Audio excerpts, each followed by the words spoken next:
This is Caitlin Marl. What started as a small act of giving became something bigger than she ever imagined. In 2013, her family started distributing rice after a typhoon. What began as a simple act became a yearly tradition, evolving into food packs with help from people beyond the country. As she grew older, Caitlin saw more. She witnessed the realities faced by children and families in underserved communities. And she couldn't ignore it, so she did something about it. She reached out to friends, to communities, even to people she met through shared interests. She turned compassion into action. From a simple idea, something bigger was born. Hope Beyond Borders. Hi, it's Kate Adeline. And this is Hope Beyond Borders. I started editing the publication materials in August. I used Figma to design the official posters and weekly tracker.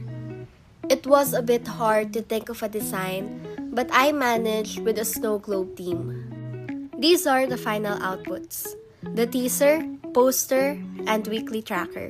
In late August, I decluttered my wardrobe for donations. My initial plan was to upload it on my birthday, but ended up posting on August 30.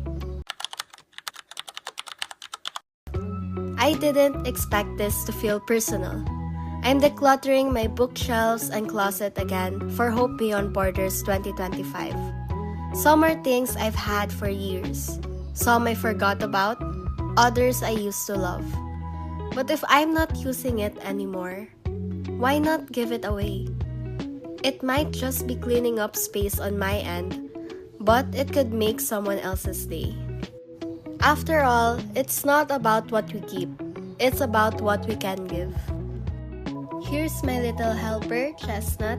She passed away last February, but she's still part of 2025's charity. So, nandito na nga tayo sa home. Hanap tayo ng toys or anything for Hope Beyond Borders. Just like last year, sa home din ako bumili ng mga dolls, tapos yung mga cars. Kuya, pwede like maiba naman? Ayoko kasing paulit-ulit. These are the toys we bought last year's charity. Guys, pag tritripan natin si Matt, hanap tayo ditong para sa 60th birthday niya. May A. Tapos isisan natin to kay Mami.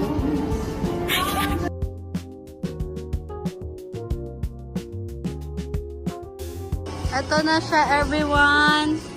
Gusto ko yung ganito, oh. Magkano to?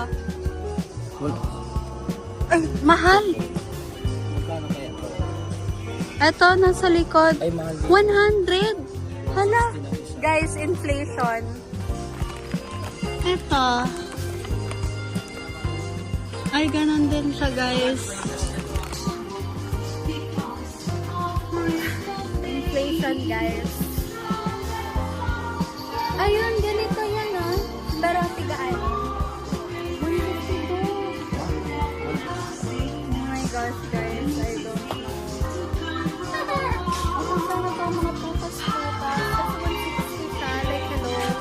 Yung mga nag-donate naman ng soft toys. Ang cute. Ay, parang pang-aso naman yata to. Hindi kasi siya like attractive. 190 to. 200. Ano meron sa mga laruan ng mga bata ngayon? Ay. Mga ano pala siya. Hindi siya, hindi siya kasya sa budget. Mga bata. Oo, talagang mag-iisip sila. So, 13. Okay, 13. Psyduck! Oh my gosh! Anong ginagawa mo, Psyduck?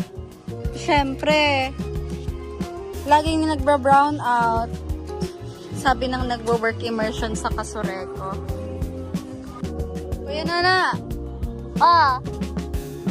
47. Hindi, what if mawala nila to?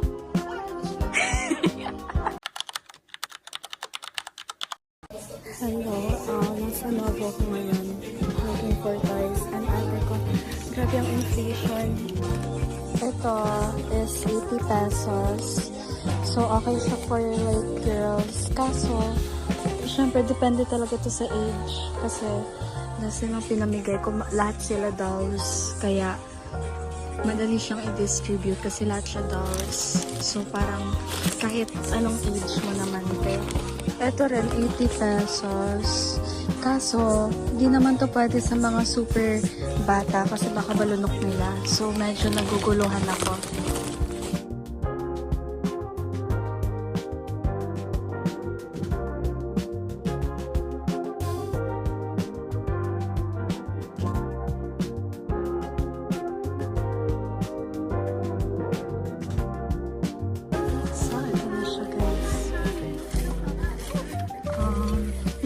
Napuno namin ang 3 carts. Or I think 4. Di ako sure.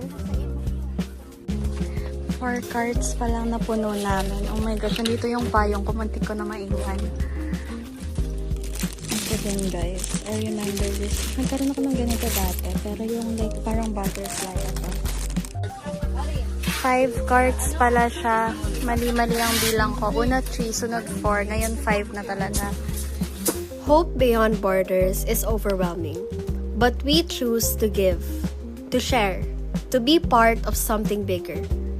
I was reminded that every blessing we receive can become a blessing for someone else.